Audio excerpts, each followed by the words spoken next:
Hey guys, welcome back to my channel. I hope you've all been well. My name's Ishi, and in this vlog, I will be reading The Son of Neptune, which I'm super excited for.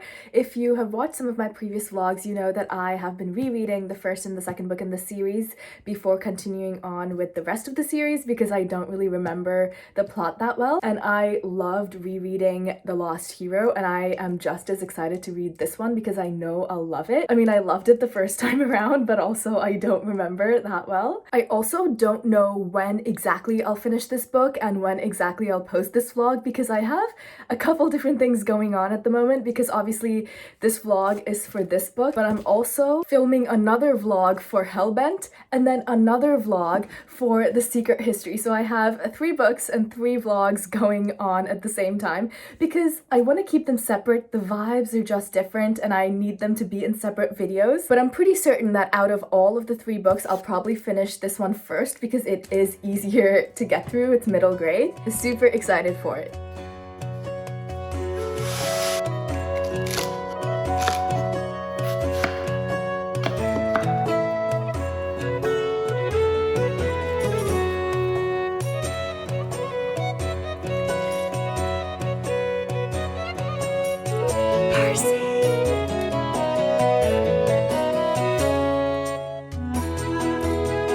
Okay, so I'm about 50 pages in, and one thing I really like about all of Rick Riordan's books that I didn't really notice before is that there are very specific and tangible deadlines to everything. For example, in this book, something bad is going to happen at the Feast of Fortune, which is in a week. So they need to do whatever they need to do before then. And in every single book, they have a very specific deadline. And I love that because a lot of the books I read span across months, but this book, it's huge, but we're not reading about a long period of time. By the way, this is like 1 week later, but yes, I am still wearing the same shirt.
So I'm almost done with The Son of Neptune. I have about 100 pages left. I definitely will finish it soon, like in the next hour or so. There's a lot of details that I don't remember from the first time I read it. This book is told in 3 different perspectives. One of them is Percy, obviously, and the other 2 are Hazel and Frank. What I love about the way this book is written is that when you're reading through a specific character's perspectives, you can very clearly tell what their insecurities are and the things about themselves that they consider to be weaknesses. But when you read through the perspectives of the other 2, the 2 of them obviously don't know about the other person's insecurities, and in their eyes, the other person is like great in so many ways and has all these great characteristics that they're even jealous of. And I love this dynamic between the 3 of them where they all think so highly of each other but don't really know their own potential.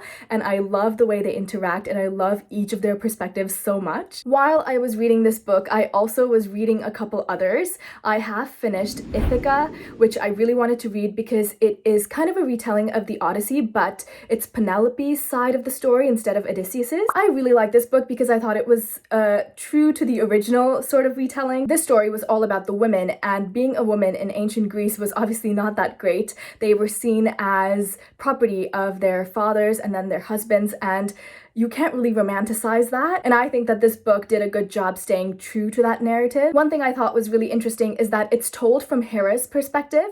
So Hera is a goddess who is looking into the lives of all these mortals and telling their story on their behalf. So not only do we get to see inside of Penelope's head, we also get to see inside the heads of all these different mortal women that Hera knows about. And then we also get like a background on Hera and her interactions with the gods, especially with Artemis and Athena. Overall, I found it really interesting, and I think I am interested enough to read the second book, which I think is coming out sometime this year. And then I also started my reread of Dance of Thieves. This book has a very special place in my heart, not because I love the book and the story, which I do, but the reason why I love this book so much is because it's kind of what got me back into reading. I used to be a huge reader in high school, but then when I entered university, I sort of fell off and stopped reading for fun. And then I bought this book. I saw it at a bookstore and I was like, and I bought it, and that's when I started my Goodreads account. And this is the book that sort of got me into reading again, that pushed me to start a booktube channel and all of that. So because of that, I really love this book. This book is told in dual perspective. We follow Cassie and Jace. So Cassie is part of the Rattan, which are the Queen's personal guards, and she is sent off to investigate a treaty violation in Hellsmouth.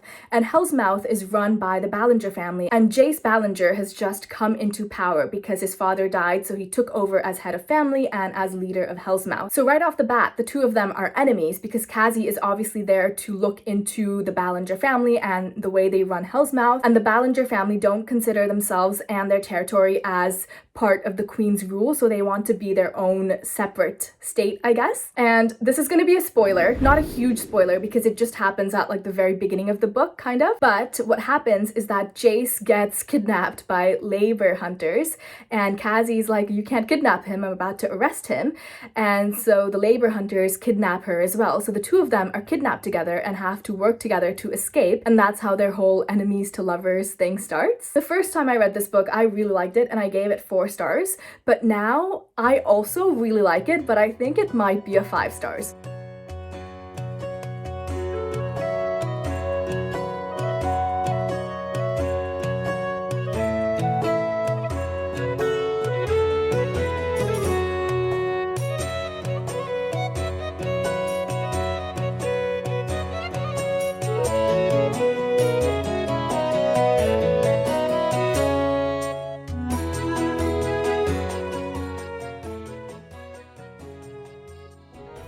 I just finished this and I really loved it. It's honestly so exciting and I can't wait to read the next book, which is The Mark of Athena. Obviously from the original Percy Jackson series, we already know what Camp Half-Blood is like, but in this book we get to see Camp Jupiter, and I love Camp Jupiter so much. I love the way it works and I love seeing Percy be a part of it. So I'm super interested to see what happens in this book. And if you haven't read the series, this is gonna be a spoiler, so beware. In the first book, Jason gets sent to Camp Half-Blood, and in this book, Percy is sent to Camp Jupiter, so the two of them have swapped places. And in the next book, the two of them are going to bring the two camps together because a bunch of campers from Camp Half-Blood are on their way to Camp Jupiter. So I'm really interested in seeing how these two worlds collide because obviously the Greeks and the Romans don't like each other. So I am super excited to see how everything pans out in The Mark of Athena. Other reading plans include finishing The Dance of Thieves, finishing Hellbent, and finishing The Secret History, but I suspect that this will take me the longest, which is fine. Anyway, that's all for this vlog. Let me know if you have read all of the different Percy Jackson series because I eventually will get to them, like